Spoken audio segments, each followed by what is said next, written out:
And now, your first alert forecast with Chief Meteorologist Aubrey Urbanowicz.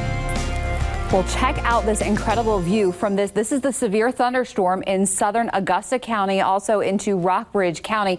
Just saw some really good lightning coming out of this storm a few moments ago. This is the shelf cloud, the leading edge of this thunderstorm. That's kind of where the rain-cooled air comes out of the storm and meets the warm rising air rising into that thunderstorm, and it forms that really ominous and really scary looking cloud sometimes. That leading edge is usually a sign of strong winds. You guys should have come outside with me today. It's perfect this afternoon. Low humidity. Now, we had some clouds earlier today, but nothing but blue sky right now. However, keep in mind, with the dry air and the clear skies tonight, that is going to let temperatures drop quite a bit. So it is even going to be cooler than last night. Take a look at current temperatures right now across the area. That's where we have some of the stronger winds out ahead of this line. You can also see it bowing out kind of right here across Bergton. And I do want to keep an eye on this as it comes down off the mountain, because we could start to see things intensifying very, very quickly. And Aubrey, you were out and about at Mount Crawford and McGaheysville where they saw the damage. So what do you think happened here? What led to this? Yeah, I think this was severe thunderstorm wind damage. I do not think that we had a tornado. I honestly drove both areas and did not see anything that really made a signal to me that this was a tornado. I think this is either straight line wind damage or maybe even a microburst. And I'll show you a picture from that barn, that hay barn. If this was a tornado damage, we would have debris scattered everywhere. It would be much more chaotic. You can kind of see how the damage is very confined and just this one little spot. If it was tornado damage, we would have twisted metal and twisted debris, and it would be littered everywhere. So that's kind of one of the things that we look at. Also, we look at trees, how they're laying. It's right over Skyline Drive. This is just south of the Swift Run Gap entrance, right over Beldor. So if you are in the Beldor area, even near Rocky Bar and Island Ford, you need to be in your safe location, because this has intensified very, very quickly. I'm talking within minutes. Take a look at our Charlie Obas Skycam. This is from Massanutten Mountain. You can see the clouds absolutely racing here and looking very, very ominous outside across the area. This strong line is now coming across Shenandoah Mountain and moving into the valley. So this is our go time as far as that severe threat. Yes, we could see some what we call quick spin-ups, which technically are tornadoes, but they can happen very, very quickly. They're not the typical kind of supercell tornadoes you might think of. They can be embedded and rain wrapped. The National Weather Service has confirmed the first tornado in our area in 8 years. The tornado was part of a line of strong storms that came through on Halloween evening. Chief Meteorologist Aubrey Urbanowicz shows us the path and how it formed. Trees clipped and debris everywhere. Even a piece of sheet metal was carried about a quarter of a mile and wrapped around this tree. This is what's left after a tornado came through Timberville. The curved path of the tornado can be seen from above as it cut through this cornfield. As a line of storms came through the valley on Halloween evening, a strong gust of wind came through Timberville, and on the top of that hill, that took down some trees. And it was that burst of straight line winds that ended up leading to some extra spin, which produced that very quick tornado. That absolutely demolished this barn that you see here and also sent debris absolutely everywhere. The house was spared, but you can see that 2x6 beam pierced right through the windshield of that car. The tornado continued through that cornfield, eventually ending on Route 211. But why was there no warning? The National Weather Service issued a tornado watch for the area. But with this type of setup, weak tornadoes or quick spin-ups could happen quickly, which is exactly what happened here. There are several challenges being so far away from a radar site, and a weak tornado is not always picked up on radar. The homeowner is thankful that the house was not hit. It started raining and I heard a humming noise, roaring noise, and I couldn't believe it. I come run real quick to see if the house was still here. The National Weather Service estimates winds to be about 75 miles an hour, and the tornado traveled a half a mile, likely on the ground for less than 60 seconds. Today marks 57 years since one of the worst snowstorms in the Shenandoah Valley history, the Ash Wednesday storm of March 5th, 6th, and 7th from 1962. This storm was a slow-moving, powerful nor'easter. We had hail as big as golf ball size and $half size hail. That's 1.3 inches and 1.5 inches to 1.8 inches.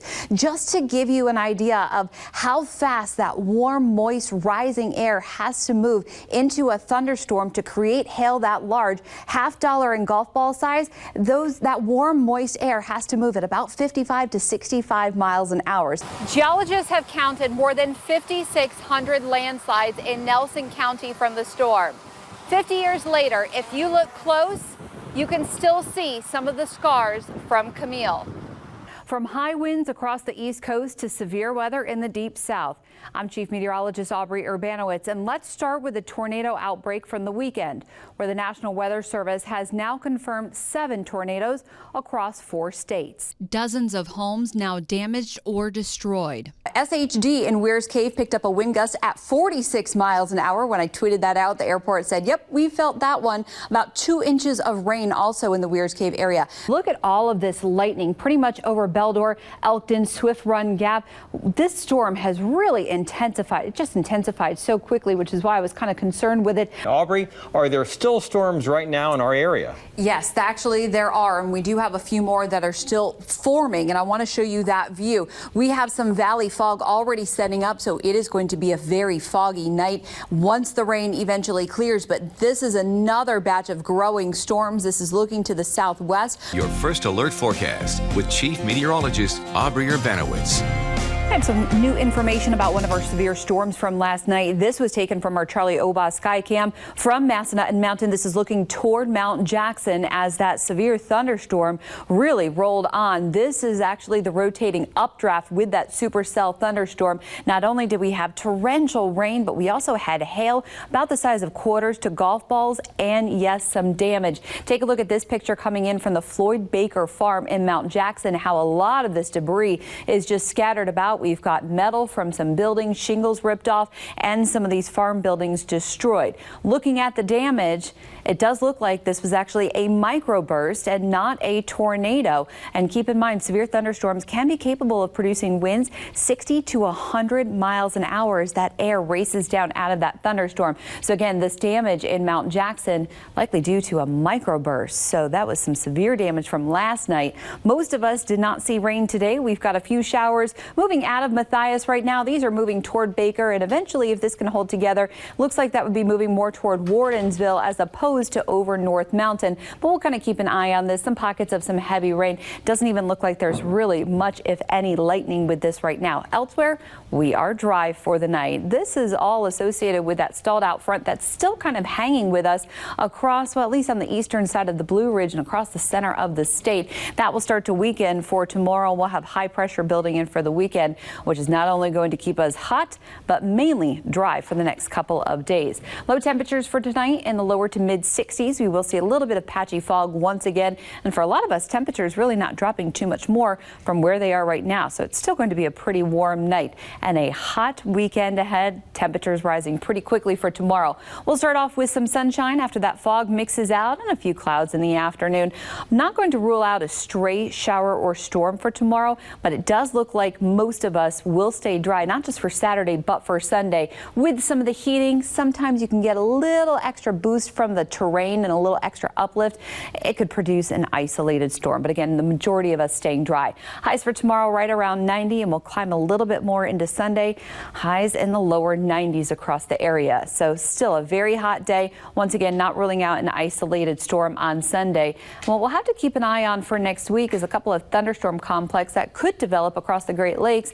If they do start to traverse in our area, they would weaken, but it could still provide some of us with some rain or a few thunderstorms, especially in the evening and overnight hours. High pressure, as I mentioned, building in for the weekend, and that is going to keep us hot right into next week until this high can actually break down and that next cold front starts to approach. But it could, as I mentioned, spawn off some thunderstorm clusters ahead of that front because it is not going to be moving in very fast, but it does look like the better chance of storms are going to be from about Tuesday onward through the rest of the week. So your Blue Mountain Plumbing and Cooling rolling 7-day forecast. Very isolated activity, it looks like right now for Saturday, Sunday, and Monday. Of course, if anything changes, we'll keep you updated on your WHSV weather app. But the better chance of some at least scattered or more widespread activity would be closer to the middle of next week.